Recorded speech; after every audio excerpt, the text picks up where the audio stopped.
Bismillahirrahmanirrahim. Assalamualaikum warahmatullahi wabarakatuh. Kita doakan sama-sama semua kita dimurahkan rezeki dan juga diberikan kesihatan yang baik. Amin. Okey, hari ni macam biasa, hari ni saya nak bagi sedikit input berkenaan dengan satu lagi motosikal wash yang sebelum saya buat video. So hari ni kita nak masuk exhaust. So yang standard kita keluarkan. Bagi saya exhaust yang standard pun dah cukup padu. Tapi Zul kawan saya ni, dia nak juga tukar exhaust. So brand apa? Anda lihatlah sendiri. Jadi pada mereka yang ingin memilih exhaust yang original, yang berada di luar pasaran. So ini di antara exhaust bagi saya yang padu lah kan. Rupanya memang sama dengan motor BMW 850cc. Memang plug dia out and play dia. Memang sama. Memang sama. Tak nafilah orang kata macam motor BMW yang 850cc tu. Betul lah, memang betul.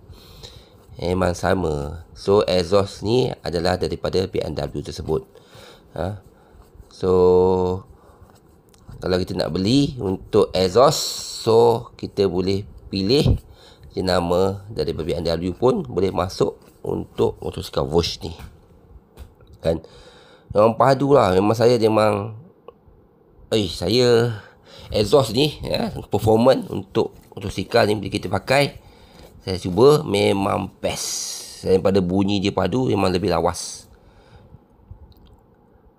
Di akhir video nanti anda akan lihat saya belanja bunyi dia.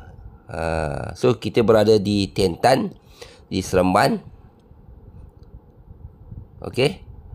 Jadi pemasangan anda lihat sendiri, pemasangan exhaust ini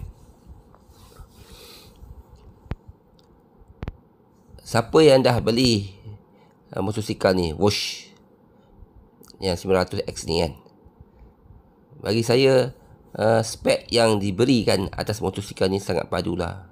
Harga dalam 50,000 lebih kan. Tu dalam kotak lagi. Sorry sikit lah, saya tersalah ambil video. Patut melintang.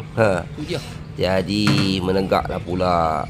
So nampak tu exhaust standard dia kita keluarkan berat tu. Macam yes bang. Pak. Dia 850 ni. Ni yang standard dia. Kita dah keluarkan. Enjin sama 850 ni. Dia macam BM. Okey. Tapi yang standard dia pun dah bunyi bising kan. Tapi itulah karakter BMW kan. Agak sedikit kasar. Tapi bagi mereka yang dah biasa tak ada masalah. Tapi kalau nak lembut memang motor Japan lah. Ni dia kotak exhaust. Ni original lah. Ni original. Harga asal dia tak salah saya RM3,800. Ada dia. Reket dia punya. RM3,800. Biji sama. Itu yang saya tahulah. Untuk okey.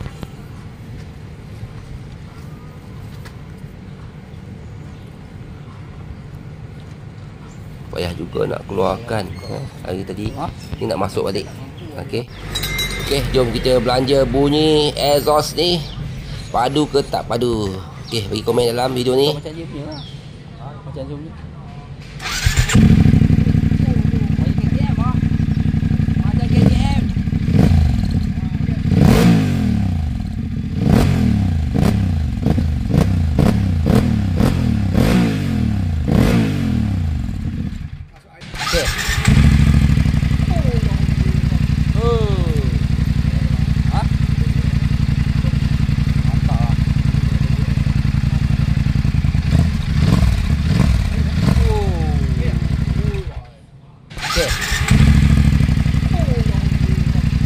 Semoga ada manfaat sikit saja berkenaan dengan motor Bosch 900 Eco.